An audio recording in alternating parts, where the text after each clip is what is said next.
વનરક્ષકની લેખિત પરીક્ષામાં ઉત્તીર્ણ ઉમેદવારો માટેની તાલીમ શિબિર યોજાઈ। છોટાઉદેપુર જિલ્લામાંથી વનરક્ષકની લેખિત પરીક્ષામાં ઉત્તીર્ણ ઉમેદવારો માટે નિઃશુલ્ક રીતે તાલીમ આપવામાં આવી રહી છે। વનરક્ષકની લેખિત પરીક્ષામાં ઉત્તીર્ણ થયા બાદ સ્ટ્રોંગ ફિઝિકલ કસોટીમાં જરૂરી માર્ગદર્શન તથા પ્રેક્ટિસના અભાવે ઘણા આશાસ્પદ યુવાનો ગ્રાઉન્ડ પાસ કરવામાં નિષ્ફળ નીવડતા હોય છે, જે બાબતને ખાસ ગંભીરતાથી લઈ સમાજના યુવાનોને મદદરૂપ થવાના હેતુથી કોલેજ ગ્રાઉન્ડ છોટાઉદેપુર ખાતે છેલ્લા 2 મહિનાથી 140થી વધુ ઉમેદવારો માટે જય જવાન સૈનિક ફાઉન્ડેશનના પ્રમુખ ગોપાલભાઈ રાઠવા, સોમાભાઈ રાઠવા તથા Chhotaudepur RFO Niranjanbhai Rathwa, beat guard Champaben Rathwa, Kajalben Vahani, army campus Arunachal ખાતે ઇન્સ્ટ્રક્ટર તરીકે કાર્યરત રમલિયાભાઈ રાઠવા તેમજ અન્ય સામાજિક કાર્યકરોના સહયોગથી ગ્રાઉન્ડ ટેસ્ટ માટે ફિઝિકલ ફિટનેસ તાલીમ આપવામાં આવી રહી છે,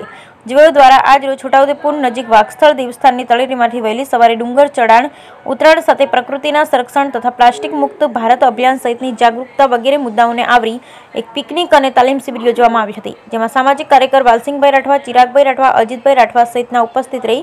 140થી વધુ તાલીમાર્થીઓને જરૂરી માર્ગદર્શન પૂરું પાડ્યું। આ પ્રસંગે છેલ્લા 2 મહિનાથી છુટ્ટી પર આવેલા આર્મી કેમ્પસ અરુણાચલ ખાતે ઇન્સ્ટ્રક્ટર તરીકે કાર્યરત રમલિયાભાઈ રાઠવાને યુવાનોને તાલીમ માટે પોતાનો સમય ફાળવવા બદલ શાલ ઉઢાડી તેમજ તીર કામઠું આપીને સન્માન કરવામાં આવ્યું। Bureau report Rehan Patel, Chhota Udepur.